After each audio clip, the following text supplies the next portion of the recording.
Ang buhay OFW. Ano nga ba talaga ang totoong buhay ng isang OFW? Malamang, hindi nyo alam. Maraming nagsasabi na mayayaman daw ang mga OFW. Pero ang totoo, hindi. Bakit ba nila nasasabi na mayayaman ang mga OFW? Dahil ba sa kumikita kami ng dollars, real, euro, at kung ano-ano pa? Oo nga naman, mayaman tayo sa dollars. Pero, ang di lang nila alam na halos lahat ng sweldo namin, pinapadala din namin sa Pinas.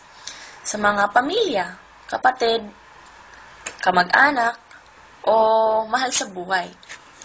Minsan nga, mas gugustuhin pa namin walang matira sa amin.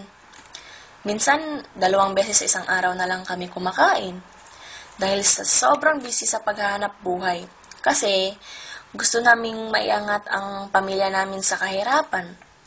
Yung tipong instant noodles lang, okay na kami nun. Ang magtrabaho sa ibang bansa ay hindi masaya, hindi biro at hindi madali. Dahil sa naiwan naming pamilya sa Pinas, mga kaibigan, lalo na kina mama at papa. Hindi nyo alam kung anong hirap ang kailangan naming isakripisyo sa pagpunta sa ibang bansa. Nakikipagsapalaran kami sa isang lugar na hindi namin alam kung ano ang pwedeng mangyari. Inaalagaan ang ibang tao kaysa sarili naming pamilya. Tinuturo ang bumasa at sumulat ang anak ng ibang tao habang ang kanilang sariling mga anak natututong mag-isa. Nag-aalaga ng anak ng ibang tao habang ang kanilang sariling mga anak nagkasakit na wala sila. Isinasakripisyo din namin ang mga mahalagang okasyon katulad ng birthday, graduation, Pasko, bagong taon, at iba pa.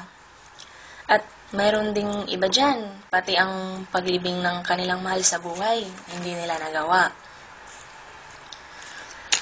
Ang buhay ng isang OFW ay hindi madali.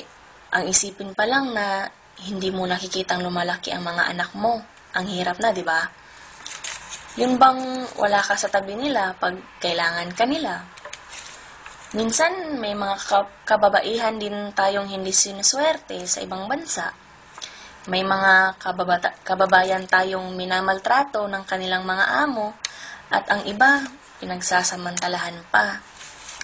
At ang masaklap, ang iba, umuuwi, bangkay na. Kaya para sa mga naiwang anak, huwag kayong magalit sa inyong mga magulang kung nagdesisyon sila ng mangibang bansa na wala siya sa panahong kailangan mo siya dahil ginagawa niya lahat ang makakaya niya para mapabuti ang buhay mo. Tinitiis ang mabilad sa araw hanggang hapon, matustusan lang ang mga pangangailangan mo. At saka pag may hinihingi kayo na hindi nila maibigay, intindihin nyo na lang kasi hindi pinupulot ang pera sa ibang bansa. At iisipin nyo na lang na mas inuuna ng mga magulang ninyo ang mga kailangan ninyong sa buhay. Yung tulad ng pang-tuition, yung mga gastusin sa sarili niyo.